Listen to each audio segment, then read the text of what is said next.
But even worse, that exorcism didn't work. Christina was still possessed, and although William Friedkin tried to contact her, she was never heard from again.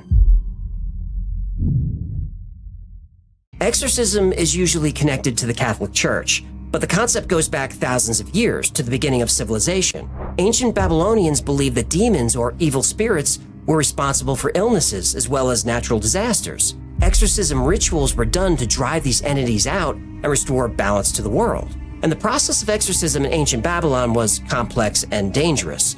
The exorcist would draw a circle around the possessed person, creating a barrier between them and the demon. He would then recite special incantations, and around the circle, sprinkle various substances like salt and herbs. And for especially evil demons, an animal like a goat or a chicken would have to be sacrificed. Salt and herbs on a dead chicken? That doesn't sound like a ritual, it sounds like a delicious recipe.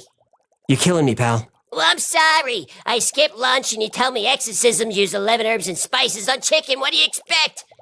By the way, you and Colonel Sanders make demons sound finger-licking good. That was not my intention. Now I know why the chicken's so addicting. It's seasoned with evil. If you just let me get through this, we'll grab lunch. Chicken bucket from KFC? Is that even a question at this point?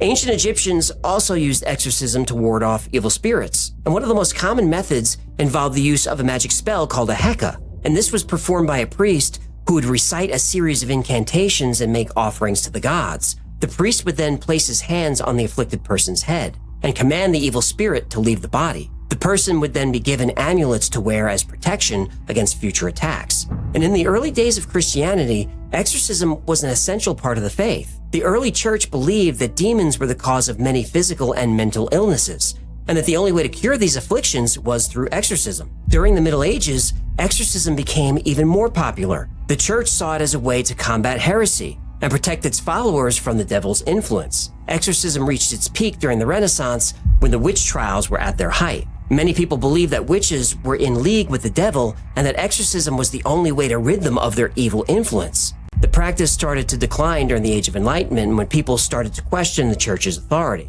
Many scientists and philosophers saw exorcism as a superstitious practice with no scientific basis. The church responded by downplaying the importance of exorcism and focusing on other aspects of the faith. But exorcism did not disappear completely.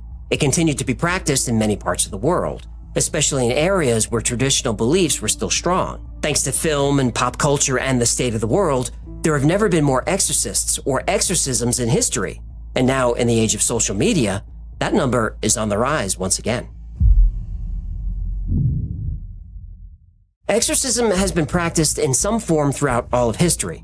It was probably the earliest form of psychotherapy,